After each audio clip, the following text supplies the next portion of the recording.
Olá, seja bem-vindo a mais um encontro do Lição em Dose Dupla. Que bom estarmos juntos, sempre é uma alegria ter você conosco. Você é a razão disso aqui, de todo esse momento, de toda essa movimentação que tem como objetivo o estudo da lição da Escola Sabatina, apresentado de uma maneira diferente, com insights que ajudam você a compreender a Bíblia e também podem te ajudar na comunicação da palavra. Você, como um professor, talvez pegar ideias que ajudem neste momento especial de recapitulação da lição da Escola Sabatina junto à sua unidade. Estamos aqui mais uma vez para participar e nem mesmo Salomão em toda a sua glória esteve vestido como meu amigo Wanderson Domingues, que está de volta. Que alegria ter você conosco, meu brother. Pastorzão, meu amigo, amigos que nos assistem, nos ouvem, é um prazer estar de volta. Eu estive aí de rodear a terra e passar por ela, no bom sentido da palavra. Estava atendendo outros compromissos, mas dá uma saudade, Pastor Roger, desse público, de estar aqui com você. É um privilégio estar de volta, viu? Que bom, e é um privilégio, como eu disse, ter você conosco, não apenas o Pastor Wanderson novamente aqui à casa, mas ter a sua participação conosco. Então, olha só, aproveite agora, agora mesmo, pegue o seu smartphone e compartilhe a nossa live, tá bom? Compartilhe aí através do Facebook, pode pegar o link no YouTube, compartilhar pelo WhatsApp com vários amigos. O momento é agora de nós participarmos juntos, divulgando, compartilhando, espalhando a palavra de Deus. Está chegando a hora de estudarmos um tema muito importante. Dentro dessa perspectiva geral, em que o tema é provados pelo fogo e analisamos a questão do sofrimento, nós vamos falar hoje sobre a esperança que brota de toda uma realidade, às vezes, de adversidade, de lutas, e essa esperança é uma esperança indestrutível. Você está preparado para o estudo? Não se esqueça também que nós queremos apresentar para você, e sempre fazemos isso com muito amor e carinho, o resumo das principais ideias, principais conceitos apresentados na lição. Você pode ter acesso a esse resumo através do link de descrição que se encontra tanto no YouTube quanto no Facebook. Se você puder, feche os seus olhos, nós vamos orar e quero convidar o Pastor Wanderson para nos conduzir em oração. Senhor Deus e Pai, nós queremos te agradecer pela oportunidade de recapitularmos a lição, de estudarmos esse tema tão importante sobre o sofrimento humano, mas, acima de tudo, da esperança produzida em nosso coração pela bendita esperança em Cristo Jesus. Amém. Que essa esperança de um novo céu, de um novo lar, de um mundo sem maldade, aqueça o nosso coração e nos dê força para continuarmos. Esteja conosco, seja o nosso professor com teu Santo Espírito, por Jesus. Amém. Amém. Eu gosto muito deste livro, recomendo-lhes esse livro, como disse a grande escritora Ellen White, para nós também voz profética, né, da Igreja Adventista. E eu quero abrir aqui a palavra de Deus no livro de Romanos. Se você tem aí sua Bíblia, abra a Bíblia no livro de Romanos, capítulo 5. Olha que coisa linda nós encontramos, que é o verso principal da lição. Romanos, capítulo 5, verso 5. Diz assim: Ora, a esperança não confunde, porque o amor de Deus é derramado em nosso coração pelo Espírito Santo que nos foi outorgado. Este capítulo é um capítulo incrível. Aliás, o livro de Romanos é um livro maravilhoso, né? Inigualável.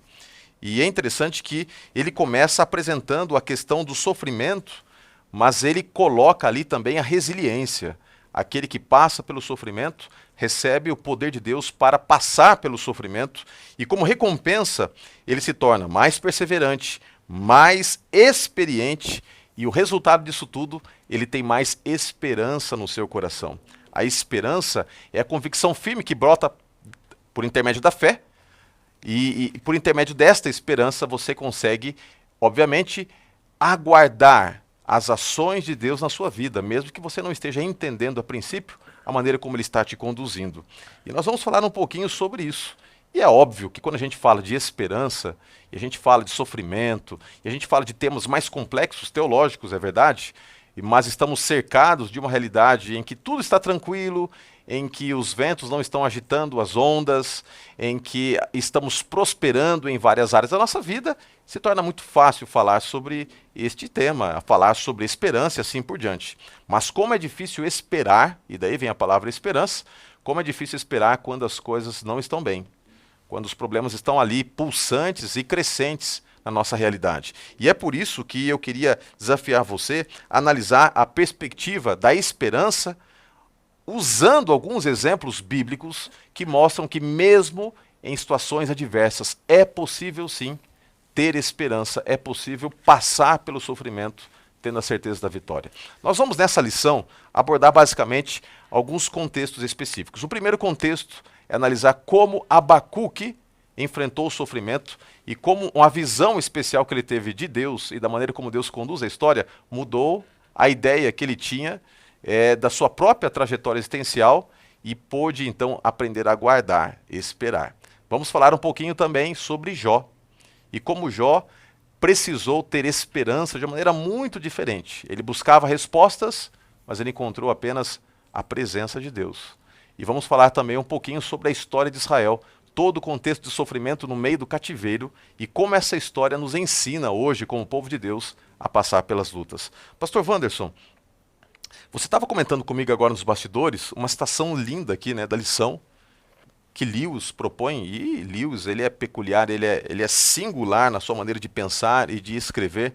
Eu queria que você lesse esta citação e já de primeira, assim, já a gente matar a saudade, já pudesse extrair os primeiros conceitos teológicos do estudo que faremos hoje aqui da Palavra de Deus. Muito bem. Logo no início, na introdução da lição, não é? Há uma citação de Lewis no livro O Leão, a Feiticeira e o Guarda-Roupa, que na verdade é a série As Crônicas de Nárnia, não é? E alguém querendo conhecer sobre o leão, que é Aslan, que representa Jesus, pergunta, né, sobre esse leão. Quem é ele? Afinal, ele é de confiança? E a resposta sobre o leão ele é perigosíssimo, é um leão. Mas acontece que ele é bom. Quando nós olhamos Deus, o leão de Israel, o leão de Judá, o leão é perigosíssimo. Mas este leão é um leão bondoso ao mesmo tempo. Isso nos ajuda a entender um pouquinho a questão do sofrimento. Deus, ele ataca o mal e poupa as suas criaturas. Mas para atacar o mal e mostrar que o mal é mal, ele se torna perigosíssimo para com o pecado. Mas acontece que ele é bom. Não é isso que Jeremias 29 diz? Eu é que sei o pensamento que tenho a seu respeito. Pensamentos de paz e não de mal, para dar o fim que vocês escolherem. Então, eu acredito que essa citação inicial aqui, Pastor Roger, ela traz um pouco o conceito do trato de Deus com o pecado, mas também com o pecador. Ele ataca o problema, mas poupa o pecador ao mesmo tempo, não é? E eu acredito também que essa citação, né, de Lewis nos ajuda a trabalhar um pouquinho a questão de expectativas. Às vezes nós temos uma expectativa de Deus que é uma expectativa distorcida da realidade. Aqui, como nós vimos, alguém enxergava Deus como mal. Acontece que ele é bom. Só que como que a gente vai entender que Deus é bom quando muitas vezes ele não se apresenta como alguém compreensível e previsível? E na nossa limitação humana, a gente gosta de coisas facilitadas, né? Seria tão bom se a gente entendesse tudo sobre Deus, entendesse tudo sobre a maneira como ele conduz nossa vida, mas isso não é fato. Ele está tão acima de nós, em todos os aspectos, nos seus atributos essenciais, que seria impossível acompanhar a maneira como ele vê as coisas e entender a maneira como ele executa as coisas. Portanto, nos resta muitas vezes viver pela fé. E viver pela fé é desenvolver confiança, mesmo quando nada faz sentido. E é o que a gente vai entender um pouquinho mais através desse estudo bíblico. Pastor, ao analisarmos essas histórias que você já muito bem introduziu, nós precisamos entender que essa confusão que as pessoas fazem do caráter de Deus por causa das situações ruins da vida, ela se dá de fato porque nós não conseguimos compreender como um Deus bom pode permitir que coisas ruins aconteçam. Vejam, a obra de Deus não é má, ela está má por causa das escolhas dos seus filhos. E se você me permitir aqui, Pastor Roger, eu queria separar 4 pontos a respeito da maldade, do sofrimento e da esperança, que é Lewis quem faz essa análise na anatomia do sofrimento. Ele diz que quando nós analisamos a questão do bom e do mal, nós precisamos separar algumas coisas. Primeiro, o bom ou o bem que descende de Deus. Tudo que Deus faz é bom, diz Gênesis. E viu Deus que era bom, e viu Deus que era muito bom. Mas Deus, ele cria seus filhos, suas criaturas livres. E aí vem o mal produzido pelas escolhas das suas criaturas. Então, primeiro, o bem descende de Deus. Então o segundo ponto é esse, o mal que nós vemos hoje é resultado da escolha errada, ruim, de suas criaturas. Agora vem um terceiro ponto, diz Lewis. O uso do mal por Deus para cumprir seu desígnio. Olha que coisa interessante. Deus só faz coisas boas. A escolha das suas criaturas, pastor Roger, fez com que o mal, que era uma potência, passe a ser um ato. Agora vem o terceiro ponto, diz Lewis. É o uso que Deus faz do mal para cumprir os seus desígnios. O maior benefício que o sofrimento produzido pela maldade deste mundo pode nos trazer é abrirmos mão da nossa autossuficiência e deixarmos os propósitos maiores de Deus cumprir. É isso que Deus precisa fazer Abacuque entender. Que ele é bom, que o mal é produzido por suas criaturas e que Deus faz uso do mal para cumprir seus desígnios de um propósito maior. Qual é o propósito maior? Ajudar que você e eu abramos mão de nossa autossuficiência para que o propósito eterno se cumpra. Que lindo isso, né?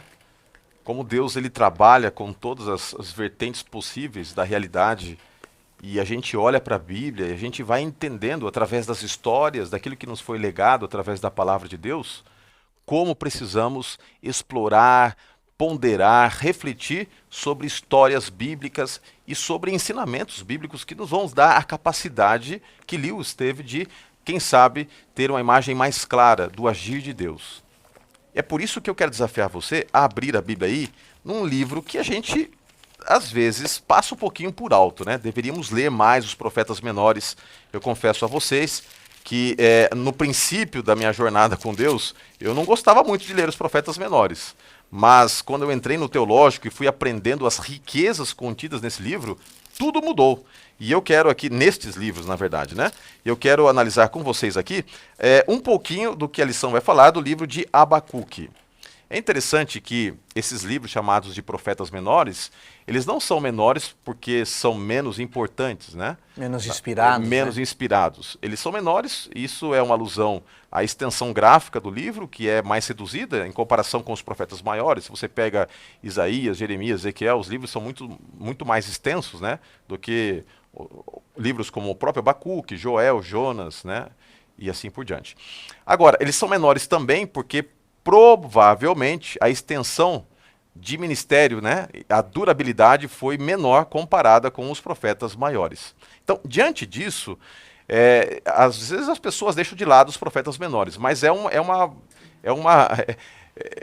atitude meio insana, porque esses profetas menores, eles nos dão uma compreensão mais ampla do agir de Deus e eles completam todo o escopo da profecia clássica, né? A profecia clássica que de certa forma, complementa a profecia apocalíptica. E eu quero aqui analisar com vocês o porquê que o livro de Abacuque foi escrito. Logo no capítulo 1, nós temos aqui, talvez, o esboço da intencionalidade do livro. Diz assim, capítulo 1, verso 1. Sentença revelada ao profeta Abacuque. Até quando, Senhor, clamarei eu, e tu não me escutarás? Gritarei violência, e não me salvarás. O profeta ele nem introduz direito aqui o seu escrito e ele já começa a desabafar. Senhor, até quando eu vou me deparar com uma realidade de injustiça, de dor, de sofrimento? E a ideia que eu tenho, ó Pai, é que eu estou alienado, que o Senhor está, de certa forma, ignorando a minha realidade. Só que Deus não estava. Só que não. A hashtag só que não. Por quê? Por que ele estava tão angustiado? Perceba que ele olhava para o povo de Israel, o Reino do Norte, e ele se deparava com a destruição que houve no ano 729 de Samaria por parte dos assírios. Ele olhava para o que tinha restado, né, o povo do sul, conhecido como judeus, com a capital em Jerusalém, e via que a impiedade, que a maldade tomava conta. Ele não via nenhuma perspectiva de melhora no ambiente social e espiritual que o cercava. Então ele convivia com a injustiça, ele convivia com as incertezas, porque olhava para cima e via que os seus irmãos, né, o povo de Israel, havia passado pelo juízo, e ele pensa assim, o que vai acontecer? Por que Deus não está agindo? O que está acontecendo? E aí é que Deus se manifesta para Abacuque e diz o seguinte, Abacuque, fica tranquilo, eu tenho a história sob controle, eu já me encarreguei de levantar um povo que vai punir os injustos e que vai trazer justiça ao que sobrou aqui, o povo de Judá. E estes serão punidos por uma vara que levantarei chamada Babilônia. Aí a cabeça do profeta entrou em pane. Como é que Deus vai pegar, e ele vai esboçar isso no capítulo 1, como é, ó Deus, tu que és um Deus santo, vai usar um povo mais ímpio para introduzir justiça no seu povo? Como que o senhor pode fazer isso? Não faz nenhum sentido usar a Babilônia como instrumento de justiça, porque os babilônios são mais injustos ou são, de certa forma, desconhecedores da tua revelação, da tua verdade, da tua vontade. E então ele começa a brigar com Deus. E é então que vem o capítulo 2, verso 1, que para mim é o ápice, e ele coloca então Deus, entre aspas, né, contra a parede, dizendo o seguinte: por-me-ei na minha torre de vigia, colocar-me-ei sobre a fortaleza e vigiarei para ver o que Deus me dirá e que resposta eu terei à minha queixa. É como se ele estivesse dizendo o seguinte: olha Deus, agora você não tem como escapar. Eu peguei você em contradição, porque não faz sentido a maneira como o senhor está conduzindo as coisas. Na perspectiva de Abacuque, até é compreensível que houvesse toda essa dúvida, esse questionamento no coração dele, porque a maneira como Deus conduz nossa vida nem sempre é redigida, né, de uma maneira que a gente possa compreender. Abacuque eu chamo de o profeta intrometido, porque dentre os profetas do Antigo Testamento você sempre tem uma marca. E veio a palavra do Senhor a Jonas, e veio a palavra do Senhor a Sofonias. Não tem isso em Abacuque. Abacuque, ele vê esse desespero que o pastor Roger acabou de descrever, uma nação injusta, a desigualdade. Abacuque vivia em dias muito parecidos com os nossos. E ele não suporta ver a desigualdade, ele diz: a justiça é torcida. E o Senhor, como que o Senhor está vendo tudo isso? E Abacuque vai até Deus, ele é intrometido, ele diz: eu vou até Deus, eu quero ver o que Deus vai me dizer. Por que ele suporta esse sofrimento que eu, sendo mal, não suporto? E quando ele vai até Deus, Deus responde a ele e diz assim no verso 5, né? Vede entre as nações, olhai, maravilhai-vos, desfanecei, porque realizo em vossos dias obra que vocês não vão crer quando vos for contada. Suscita os caldeus, nação amarga e impetuosa, que marcha pelas larguras da terra. Eu gosto demais do livro de Abacuque, se deixar eu vou narrando ele aqui. Deus diz assim para Abacuque, pastor Roger: você que está aí nos assistindo, olha aqui para mim. Abacuque, a coisa está ruim? Vai ficar pior. Você acha que a coisa está feia? Se te escandaliza enquanto andamos, que dirá quando corremos? Vai ficar pior. E Abacuque leva um choque, pastor Roger, porque no verso 12 do capítulo 1 ele diz assim: não és tu Deus desde a eternidade, puro de olhos, que não pode ver o mal? Nós não seremos destruídos. E aí é quando Deus vai dizer assim: escreve em letras bem grandes, porque a profecia vai se cumprir. Se tardar, espera. Abacuque, eu vou destruir o meu povo. Lembra que eu disse, de Lewis? O desígnio que Deus faz do mal para cumprir um propósito maior, nos livrar de nossa autossuficiência. Israel tem um problema no Antigo Testamento. Israel tem um pecado no Antigo Testamento, pastor Roger e amigos, chamado idolatria. Deus levantou juízes, Deus levantou Débora, Baraque, Gideão, Deus levantou reis, Deus levantou profetas como Samuel, como Elias, e Deus não conseguiu extirpar a idolatria. E Deus estava perdendo o seu povo para a eternidade.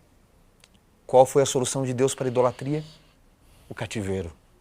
Deus está dizendo a Abacuque: para salvar o meu povo, eu vou destruí-los. Isso me emociona. Para salvar o meu povo, eu preciso destruí-los.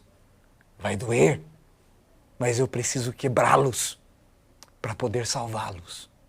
E é quando Abacuque entende isso, que Deus precisaria usar o mal como desígnio para salvá-los para um propósito eterno. Que no capítulo 3 Abacuque produz a mais linda oração da Bíblia depois da oração de Jesus. Ele vai dizer no capítulo 3: eu ouvi a Deus e o meu íntimo se comoveu. Ao som da sua voz tremer os meus lábios, entrou podridão dos meus ossos, pois em silêncio devo esperar o dia da angústia.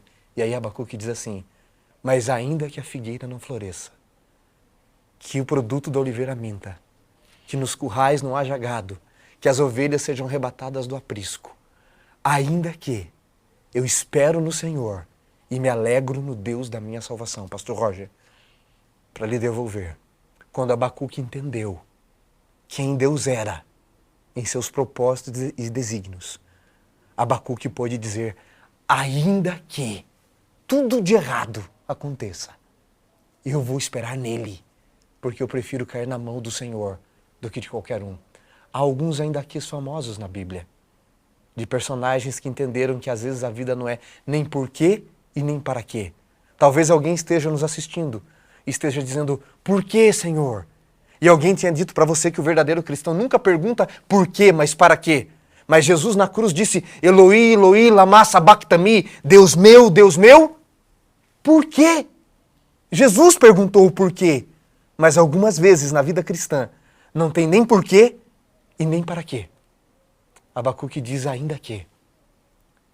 Asaf disse isso no Salmo 73. Ainda que a minha carne e o meu corpo apodreçam. Ainda que. Jó disse, ainda que ele me mate.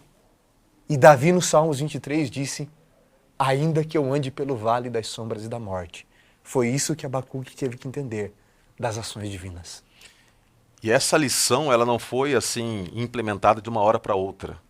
Tanto é que antes que a fé fosse o elemento central da experiência que ele reconstruiria com Deus, Deus já havia avisado Abacuque de que isto seria essencial. No capítulo 2, verso 4, diz assim, eis o soberbo, sua alma não é reta nele, mas o justo viverá pela fé. Este conceito depois vai ser empregado por Paulo e ampliado, quando ele usa especialmente essa afirmação, O justo viverá pela fé. A grande ideia aqui de Abacuque, no começo, é de colocar Deus contra a parede por não entender a maneira como Deus conduzia a sua vida, bem como as coisas que o cercavam. Mas quando ele entende que as coisas estão ruins, vão ficar ainda pior, mas a despeito disso tudo, Deus estaria agindo na história, ele se tranquiliza. Porque aquilo que está ruim pode ficar pior. Mas, por outro lado, no momento certo, na hora certa, Deus interfere na história para implementar o destino que ele tem para a mesma. E isso é que é lindo. Quando a gente olha a história, a gente percebe que sim, os caldeus, os babilônios, invadiriam Israel. E isso acontece em 3 momentos específicos, Em 605, 597, depois 586. O povo é totalmente quebrado, dilacerado, é introduzido numa realidade de sofrimento, mas 70 anos depois do cativeiro, o povo volta. E pode vivenciar uma história diferente. O pastor Wanderson mencionou que Deus, através do sofrimento, através da dor, da destruição do seu povo, na verdade o estava salvando. Isso é fato, porque depois do cativeiro, o povo continua a errar, mas a idolatria deixa de ser o centro do problema. No cativeiro, após todo o período de dor, 70 anos depois, o povo entendeu aquilo que é essencial e a premissa inicial da lei do Senhor. Não terás outros deuses diante de mim. Perceba que esta lição foi absorvida, a duras custas. E muitas vezes, querido, eu quero falar agora com você, minha amiga, você meu amigo, você que é professor, diretor da escola sabatina, você que está aí, quem sabe zapeando e parou aqui na nossa transmissão, entenda uma coisa, o sofrimento, ele nos coloca diante de uma realidade dura, que é a realidade de não entendermos muitas vezes as coisas. E quando nós buscamos respostas, precisamos, mais do que respostas, clamarmos pela presença do Senhor. Porque a presença do Senhor nos dá a certeza de que mesmo que as coisas estejam ruins e ainda fiquem piores, elas vão terminar da melhor forma possível, porque Ele está no controle da história.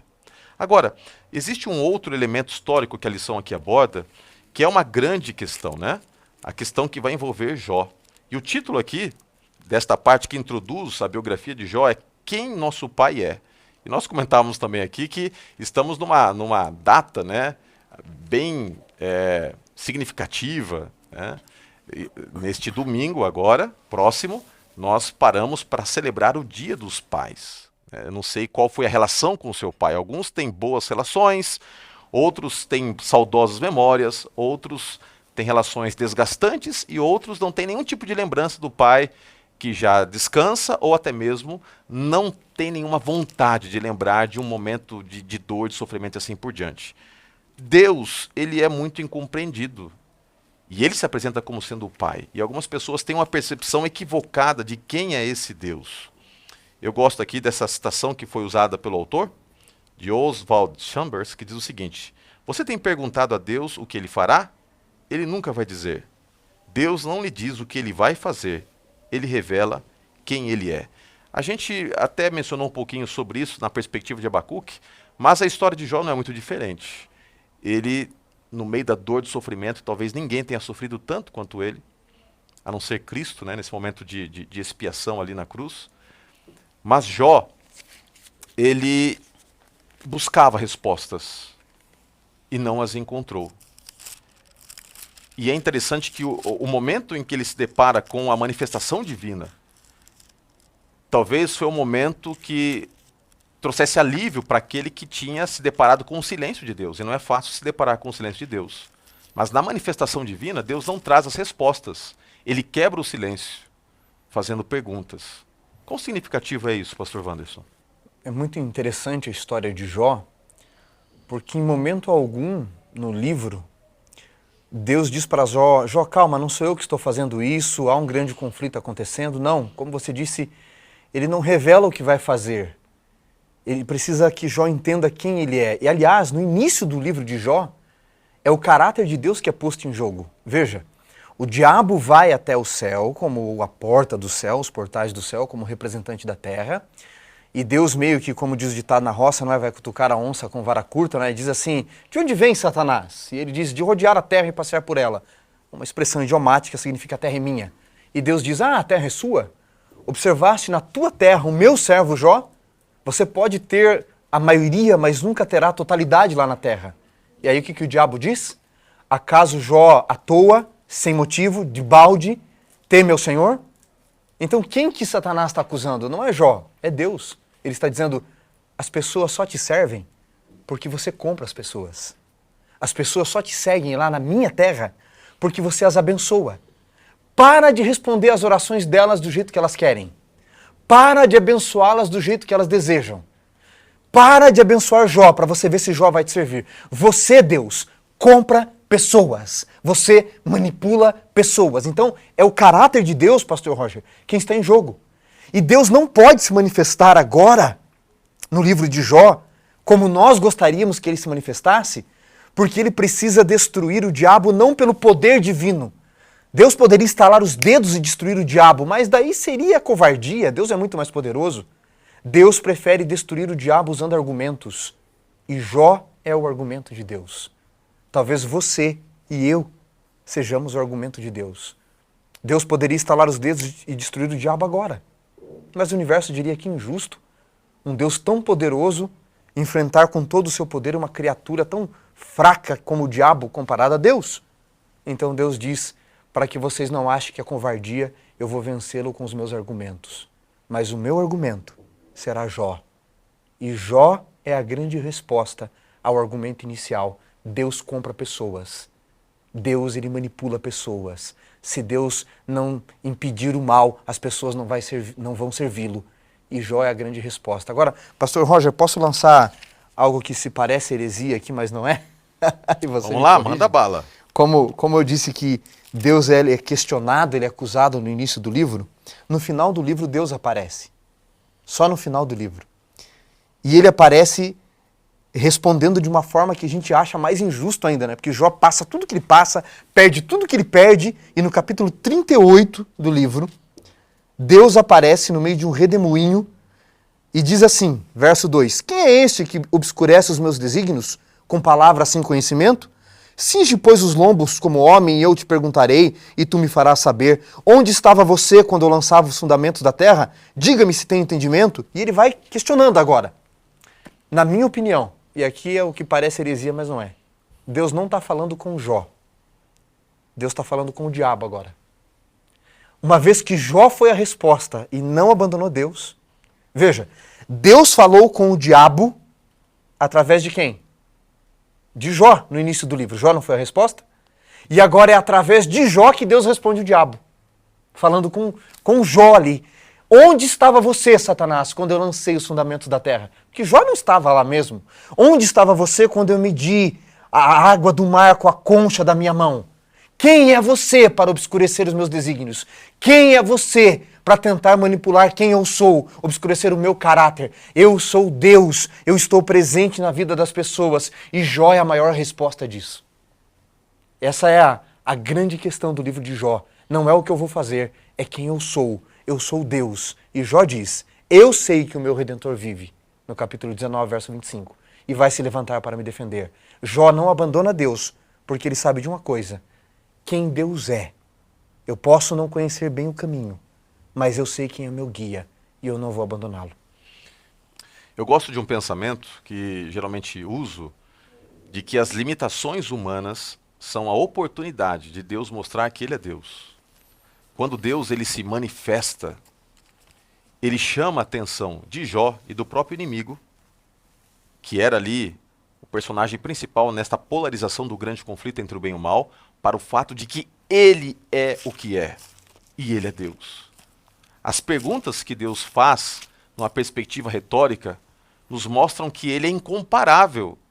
Ninguém tem o poder que Ele tem de criar tudo do nada. Ninguém tem o poder de, por intermédio da sua palavra, fazer com que todas as coisas venham a existir. Ninguém tem o poder de não apenas falar do amor, mas ser o amor personificado. Ninguém tem o poder de, mesmo numa perspectiva de incompreensão, e o pecado, ele é inexplicável, ele não é lógico.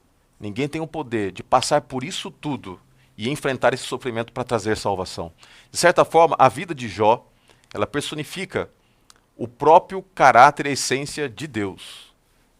Assim como Jó sofreu, mas não perdeu suas convicções e tampouco permitiu que sua fé estivesse abalada, Cristo, tempos depois, sofreria sem perder os seus propósitos eternos de salvar, de criar, de recriar e, mais do que tudo, de estabelecer um vínculo, um pacto de salvação com a humanidade. Eu gosto muito da ideia de analisar Deus nessa situação.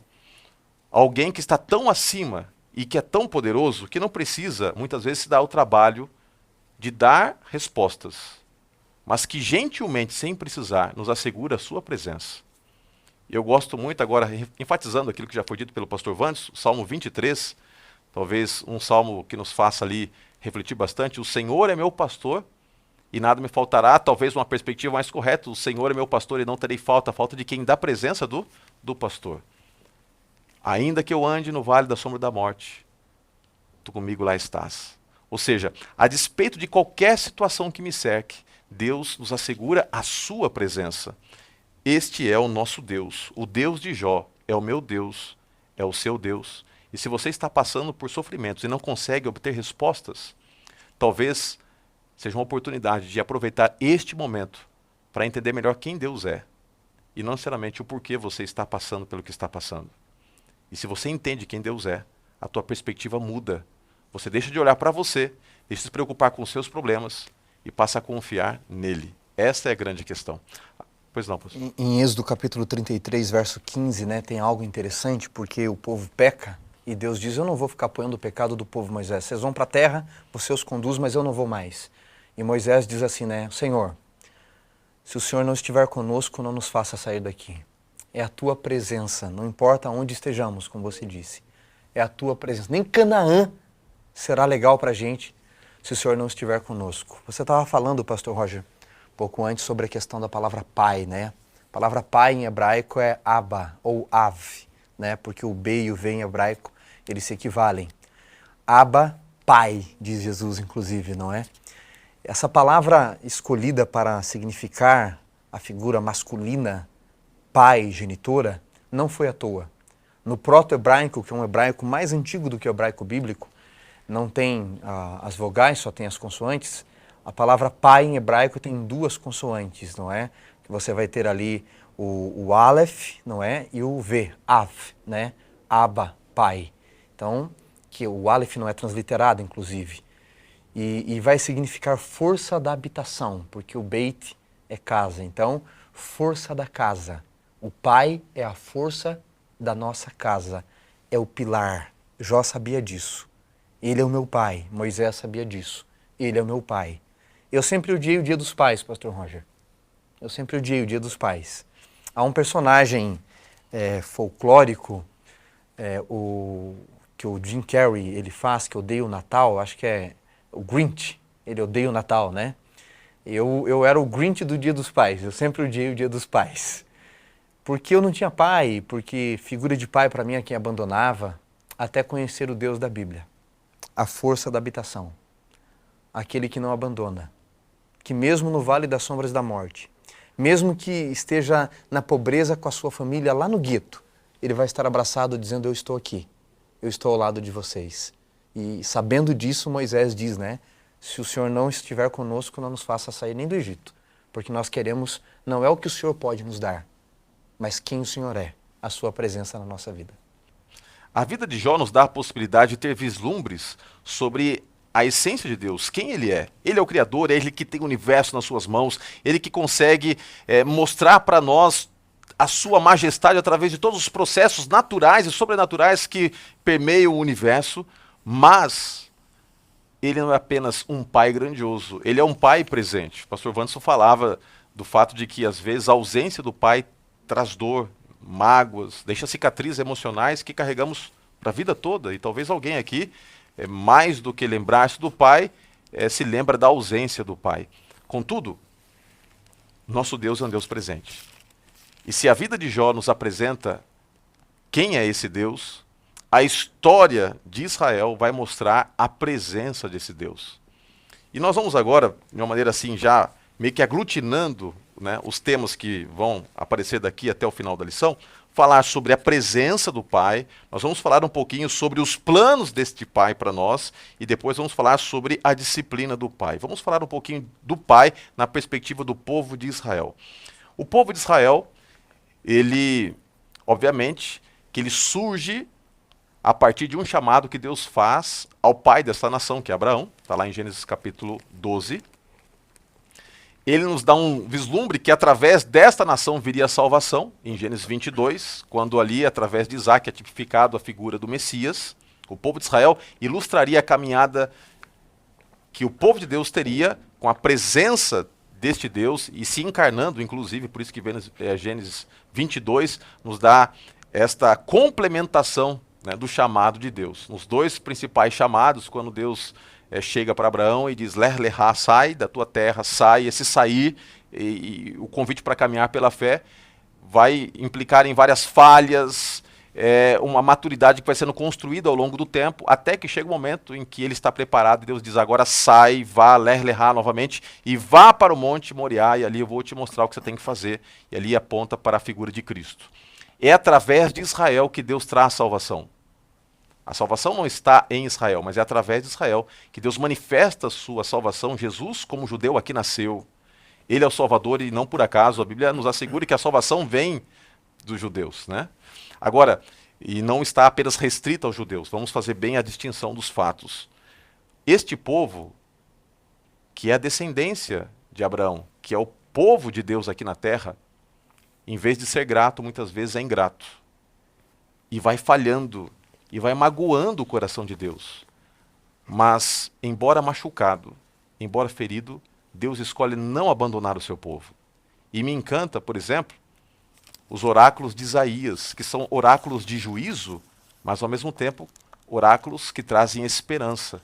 E na segunda parte do livro de Isaías, nós temos aqui uma sequência que aponta para a restauração de Israel, para a esperança messiânica. E é nesse contexto, pastor Wanderson, que eu queria fazer um convite para você ler para nós aqui, Isaías 41, verso 13. Leia para nós o que está escrito lá em Isaías 41, verso 13.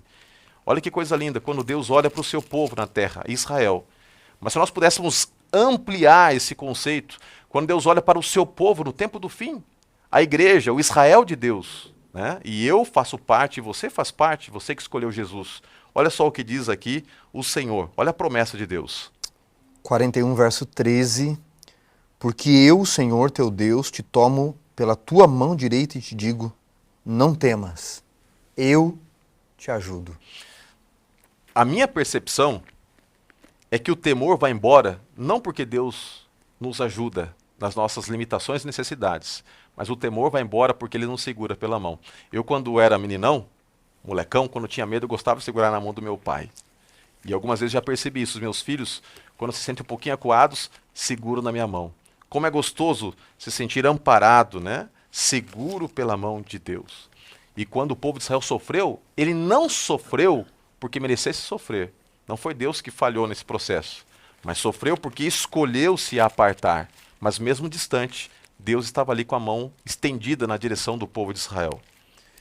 Isso nos faz refletir um pouquinho sobre um Deus que escolhe sempre estar presente. Essa presença de Deus, ela é perceptível, né? E não por acaso, pastor Wanderson, dentre as muitas coisas que nós poderíamos associar à pessoa de Cristo, está a imagem de Emanuel. O que é Emanuel? Deus conosco.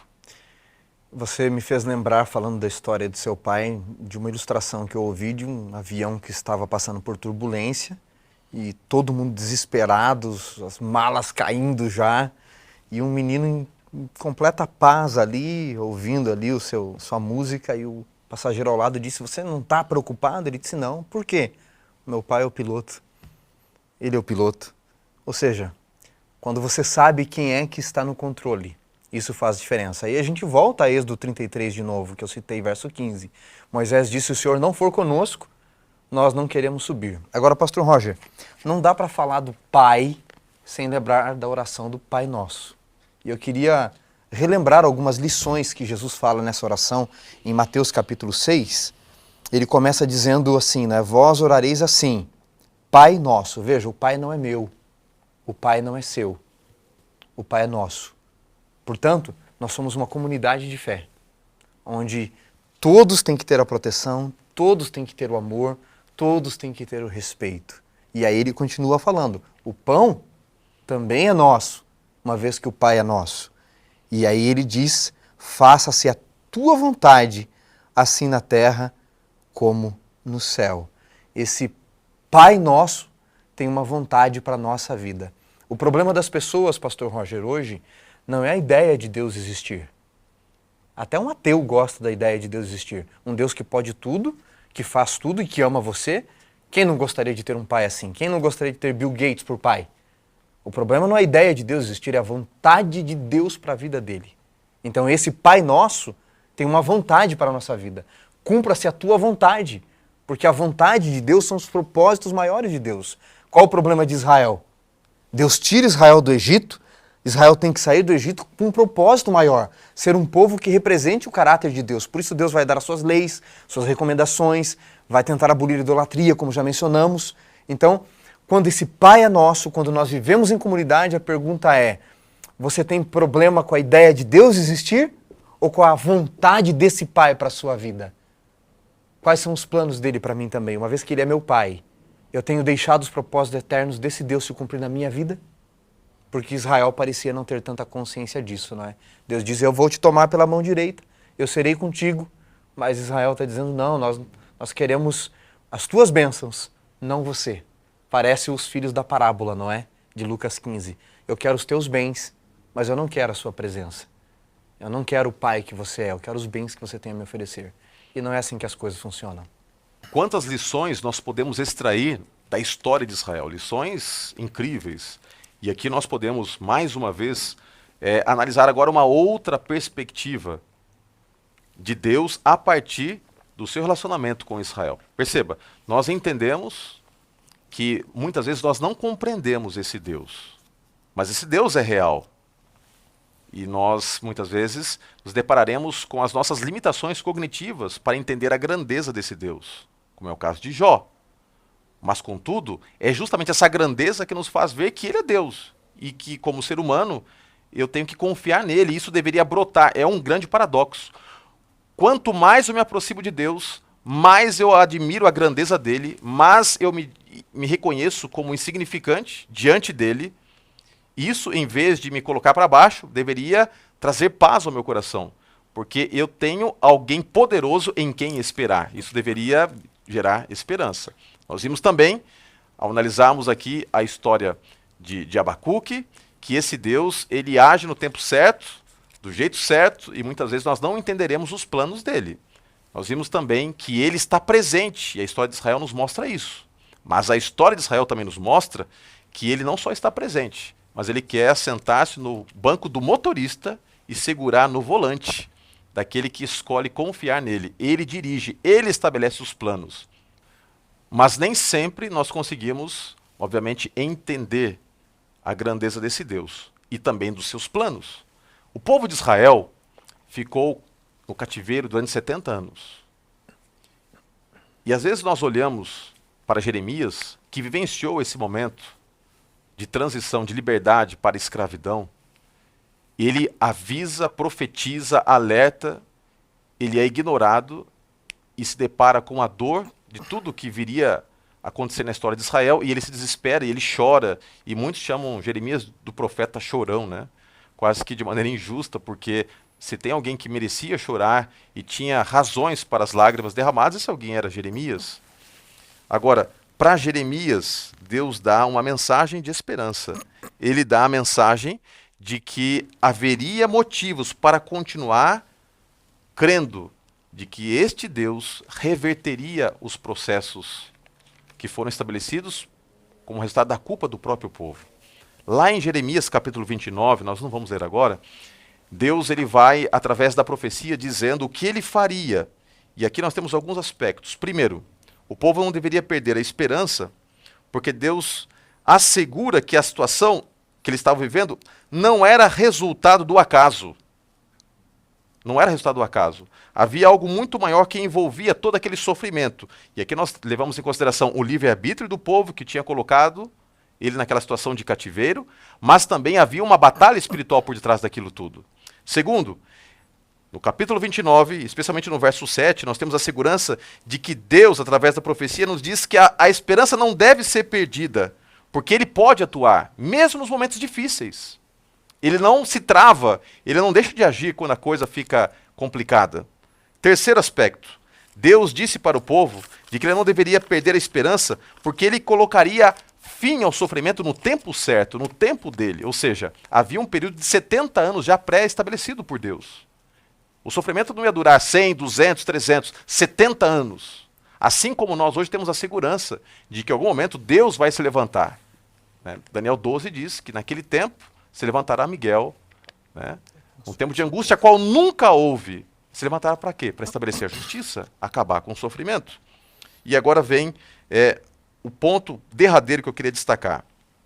É nesse contexto que a gente tem que ter a certeza de que este Deus, que estabelece planos que às vezes são planos incompreensíveis, nunca faz o que faz, nunca determina o que determina, sem sempre buscar o nosso melhor. E eu acredito, pastor, que é algo que se complementa aqui, Jeremias 29, com o que nós encontramos lá, né, em Salmo 137. Em Salmo 137 nós encontramos o Cântico do Exilado, não é? Eles estão em Babilônia e eles não podem perder a esperança. O título da lição é Esperança Indestrutível. Não perder a esperança, mesmo em meio às situações ruins da vida. E eu amo muito esse salmo porque ali está a segurança do povo de quem eles são, né? Eles diz assim os salmos, não é? Às margens dos rios da Babilônia nós nos assentávamos e chorávamos, lembrando-nos de Sião. Nos salgueiros que ali havia, nós pendurávamos as nossas harpas. Nossos opressores pedíamos que fôssemos alegres, dizendo-nos, cantai-nos algum dos cânticos de Sião. E eles diziam, como haveríamos de cantar o canto do Senhor em terra estranha? Então eles fizeram um canto, o canto do exílio. E o canto do exílio dizia assim, ah, se eu de ti me esquecer Jerusalém, que se apegue à língua o meu paladar e que resseque a minha mão direita, se não preferir Jerusalém as maiores glórias da terra. Sião, pastor Roger, é o nome carinhoso para Jerusalém. Não perder a esperança de quem eles eram. Linkando com tudo que a gente já estudou até aqui, sobre pai, sobre a presença do pai. Eu vim da roça, fui criado pelo meu avô, eu não tenho o nome do meu pai no meu RG. Tenho só o nome da minha mãe. Mas eu chamava meu avô de pai. E até hoje, quando eu vou lá para o interior, eles não perguntam quem eu sou. Eles dizem assim, na linguagem da roça, você é gente de quem? Gente de quem você é? Porque não interessa tanto quem eu sou, ele quer saber de onde eu venho. E eu digo, eu sou gente de André, meu avô. Ah, então você é gente boa. E lá na roça eu aprendi que para você não se perder, pastor Roger, você tem que saber o seu nome, quem você é, você tem que saber o seu endereço, de onde você veio, e você tem que saber a sua família. Qual é o nome do seu pai? O nome da sua mãe? Israel, no Salmo 137, Deus está dizendo para eles, não se esqueçam, nesse cântico do exílio, de quem vocês são, gente, de quem você é, não é? Para usar a linguagem da roça. Vocês são de Sião, não se percam em Babilônia. Haviam 10.000 judeus na Babilônia, quando Nabucodonosor levantou ali, em Daniel 3, a estátua na planície de Dura. Só 3 não se ajoelharam diante da estátua. Haviam perdido sua identidade. Pastor Roger, isso me lembra um cântico. Eu posso cantar aqui, pastor?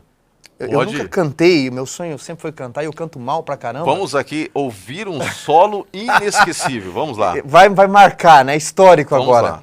Pastor Roger, falando em não se esquecer de quem nós somos, no dia 11 de fevereiro de 1945, 25.000 soldados brasileiros, pracinhas brasileiros, foram levados até o Monte Castelo, na Itália, para lutar contra os nazistas.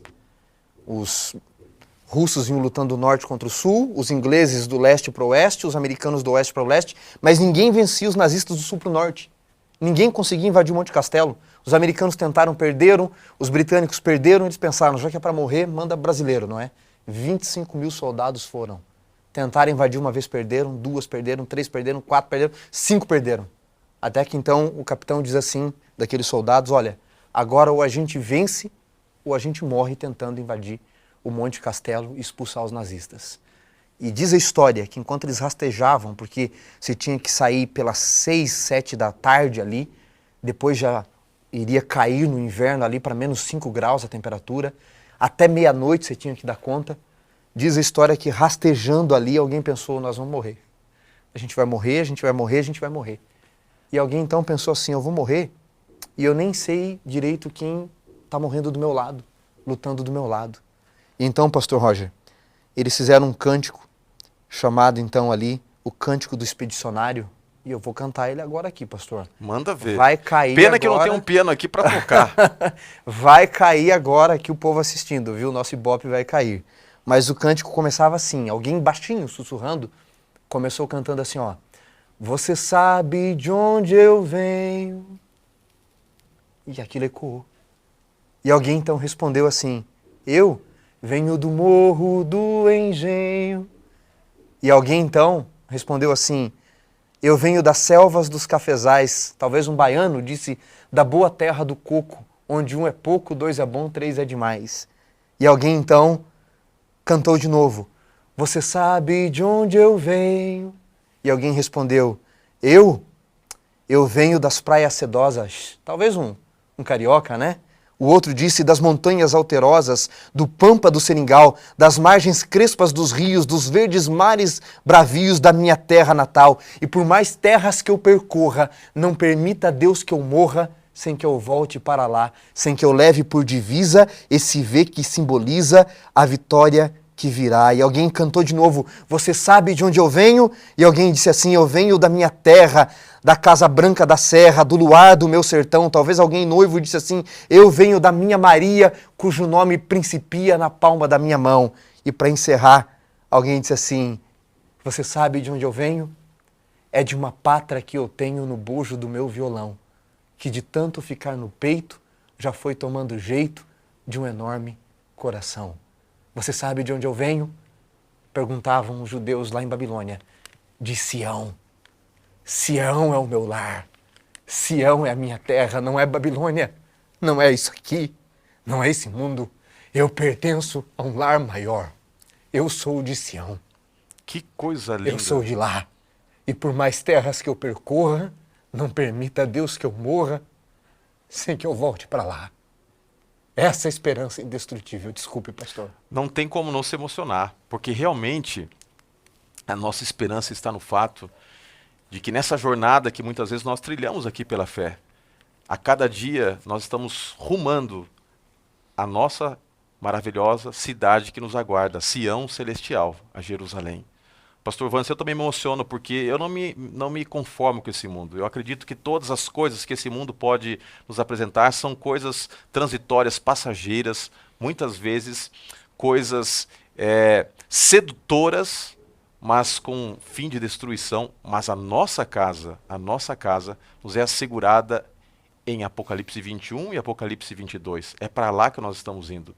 Então não importa quanto você sofra, a grande ideia que nós extraímos da verdade bíblica é que nessa caminhada com Deus, a gente pode descansar em paz. Porque mesmo não entendendo, a mão dele está conosco. E para nos levar para lá, muitas vezes ele precisa nos ensinar, nos disciplinar. E eu queria introduzir o último elemento e fazer um comentário, depois passar para o pastor Vantes e nós encerramos. Depois de apresentar em Hebreus capítulo 11, os heróis da fé, as características da fé, né? Ora, a fé é o firme fundamento daquilo que se espera, a esperança firme, né, em fatos que a gente não pode ver. Depois de falar sobre isso, e de que o justo viverá pela fé, nós temos no capítulo 12 de Hebreus, eu quero ler contigo agora, capítulo 12, a maneira como Deus trabalha a fé em nós. Diz assim: portanto também nós, visto que temos a rodear-nos tão grande nuvem de testemunhas, desembaraçando-nos de todo o peso e do pecado que tenazmente nos assedia, corramos com perseverança a carreira que nos está proposta, olhando firmemente para o autor e consumador da fé, Jesus, o qual, em troca da alegria que lhe estava proposta, suportou a cruz, não fazendo caso da ignomínia, e está sentado à destra do trono de Deus. Olha que texto poderoso. Aqui em Hebreus, capítulo 12, nós temos um transcrito da visão que Paulo tinha de que as provações, muitas vezes, são usadas por Deus como meio de ensino, que nós usamos comumente a palavra disciplina. Deus nos disciplina pelo sofrimento. E muitas vezes esse sofrimento que é usado por disciplina para que nós possamos aprender a viver pela fé. Porque a gente aprende a viver pela fé justamente quando estamos sofrendo. Não é na bonança que nós desenvolvemos a fé, é no sofrimento que nós desenvolvemos a fé.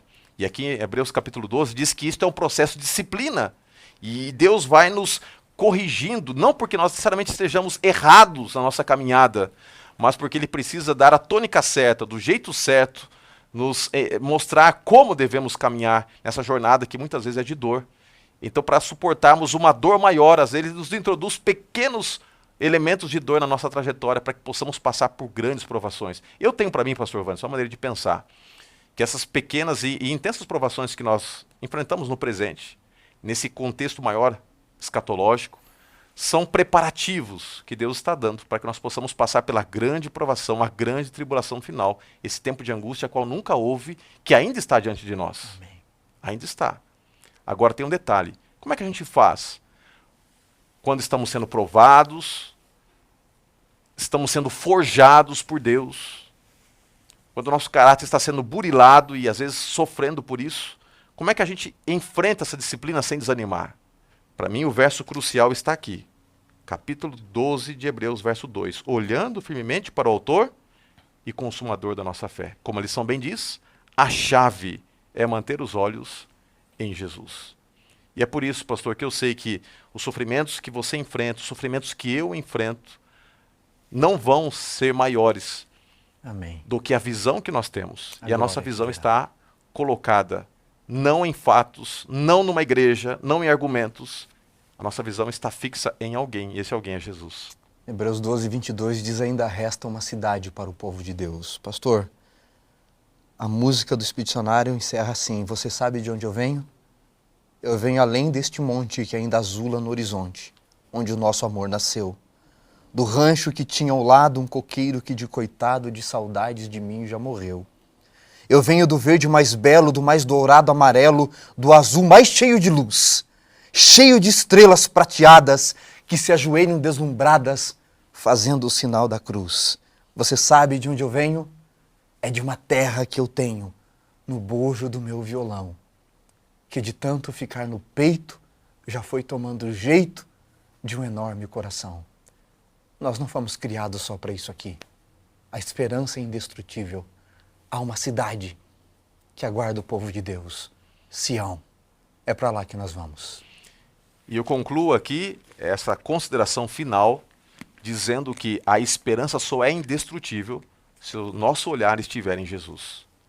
É por isso que a lição fala, no começo, dessa esperança que é tão importante, que é o resultado de uma fé que vai sendo implantada nesse processo de dor e lutas que enfrentamos. Lembra? Romanos 5, verso 5? Mas esta fé que nos gera a esperança, esta confiança que vem pelo sofrimento muitas vezes, só é possível quando a gente tem o nosso olhar firmado em Cristo. E eu quero terminar esse estudo lendo para vocês algo que é muito impressionante. Eu leio, releio, nunca me canso de ler o Espírito de Profecia. E aqui no livro Profetas e Reis, na página 94, eu queria pensar algumas partes deste pensamento que foi introduzido na lição. Todos nós passamos por dias de profunda decepção e extremo desânimo. Dias em que só predomina a tristeza, nos quais é difícil crer que Deus ainda seja o bondoso benfeitor dos seus filhos na terra. É nesse momento que muitos perdem sua confiança em Deus. Se nesses momentos pudéssemos discernir com percepção espiritual o significado das providências de Deus, veríamos anjos procurando nos salvar de nós mesmos, esforçando-se para firmar nossos passos num fundamento mais firme que os montes eternos.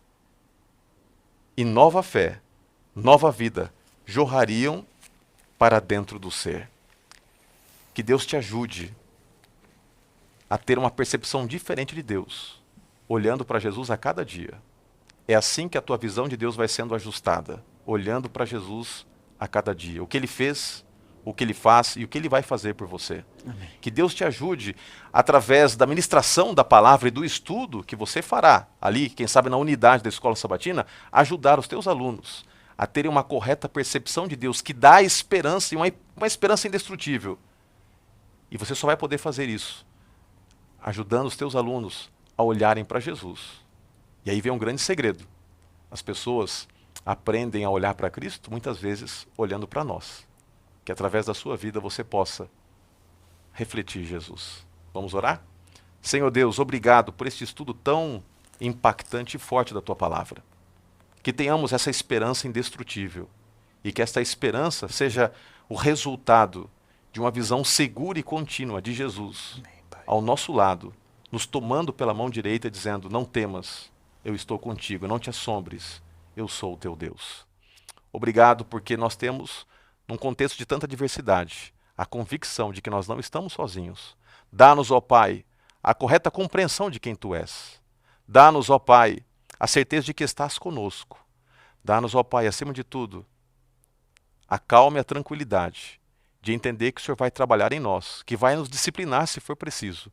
Mas, por favor, ó Deus, jamais retire de nós a presença de Cristo e a capacidade de enxergá-lo ao nosso lado. E é em nome de Cristo que nós oramos. Amém, Senhor. Deus te abençoe e até o nosso próximo encontro.